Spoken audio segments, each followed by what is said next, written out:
Jump around, jump around, jump around.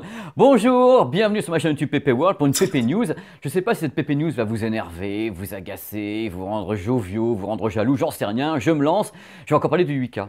La définition 8K, ça fait des mois, voire des années que j'ose vous gonfler avec le 8K et notamment avec la chaîne télé NHK au Japon qui est #1 sur le 8K et qui va lancer le 1er décembre sa première chaîne télé 8K qui s'appelle BS 8K qui va diffuser 12 heures de 8K par jour d'images, reportages, sport et autres, bref un truc de délire, une première mondiale. Et pour fêter ça, la NHK, Made in Japan, va faire un truc de folie. Ils vont diffuser le soir même le film cultissime de Stanley Kubrick, 2001, Odyssée de l'espace, en 8K.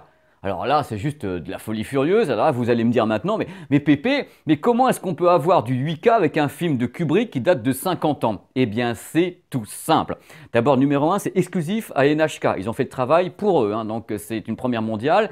Numéro 2, Stanley Kubrick a tourné ce film en 65 mm, donc une grande pellicule, 65 mm, comme de l'IMAX en quelque sorte. Une fois qu'on a la pellicule 65 mm, l'original donc de Kubrick, parce que c'est ce qu'ils ont été récupérés carrément, hein, on fait un scan en 8K de la pellicule et on a un master numérique 8K.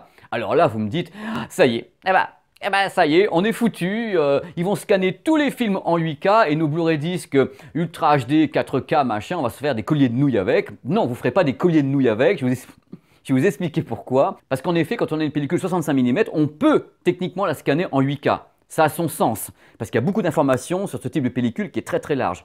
Par contre, les milliers de films en 35 mm que vous regardez du matin au soir, ça ne sert à rien de les scanner en 8K, parce qu'on est alors au-dessus de ce que l'on peut trouver sur la pellicule. Donc on les scanne en 4K, c'est une moyenne professionnelle, ou bien en 5K si on veut par rapport à certains formats. Enfin bref, globalement, ne croyez pas que tout ce que vous avez vu au cinéma depuis des années va être scanné en 8K. Non, non, non, non, non, non, non, non, non. Uniquement à la limite, s'ils ont envie de scanner Ben-Hur en 8K ou bien Laurence d'Arabie qui a été capté justement en 65 mm ou certains films en IMAX en 8K, on peut le faire. Donc c'est vraiment le coup d'éclat qui lance en effet de façon spectaculaire la première chaîne télé 8K au monde, la BS 8K. En plus, imaginez le truc, ils ont pris un film futuriste qui a 50 ans, donc ils se posent directement, ils ont dit regardez, nous on est le futur, on prend un film qui est futuriste pour le scanner. Ils auraient pu scanner Laurence d'Arabie ou Ben-Hur en 8K, mais ça n'aurait pas fait le même effet qu'un film de science-fiction qui avait déjà de l'avance sur son temps, comme eux.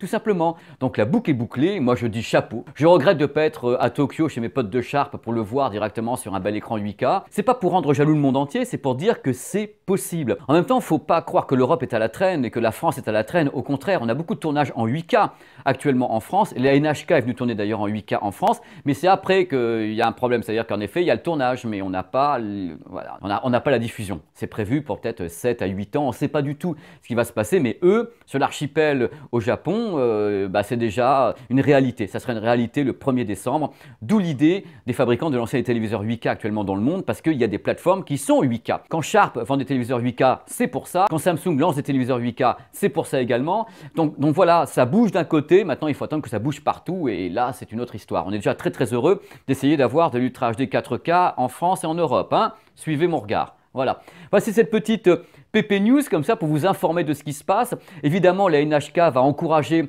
les réalisateurs japonais à bosser en 8K, donc pour le sport, pour la captation de documentaires et choses comme ça.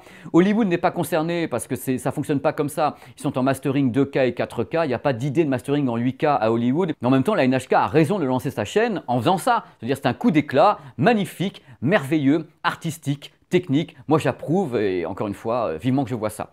Voilà, cette petite PP News, c'était pour vous distraire en même temps, pour vous montrer que les choses bougent beaucoup, qu'on peut faire certaines choses techniquement, d'autres on ne peut pas encore les faire, on verra ce qui va se passer pour le futur, mais ne croyez pas qu'on va scanner tous les films en 8K. Tout va bien, à bientôt.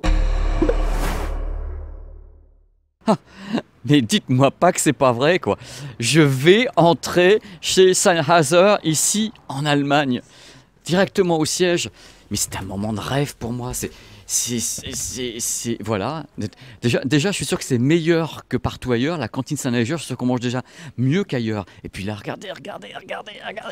Je découvre. C'est la première fois que je viens de ma vie. Regardez. Ah